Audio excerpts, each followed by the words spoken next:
వేసవి కాలం వచ్చేసింది. ఈ సీజన్లో పుచ్చకాయను ఎక్కువగా తింటారు. పుచ్చకాయలు దాదాపు 90% నీటితో నిండి ఉంటుంది.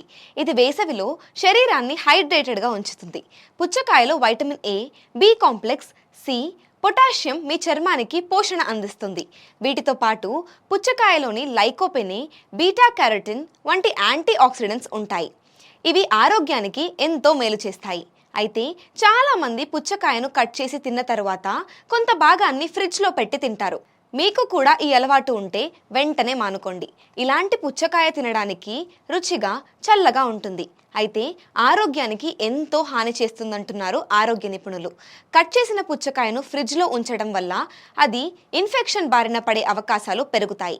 కట్ చేసిన పుచ్చకాయను రిఫ్రిజిరేటర్లో ఉంచడం వల్ల అందులో ఉండే చక్కెర పరిణామం పెరుగుతుంది. దీంతో ఇన్ఫెక్షన్ వచ్చే ప్రమాదం పెరుగుతుంది. ఫుడ్ పాయిజనింగ్ అయ్యే ప్రమాదం కూడా పెరుగుతుంది.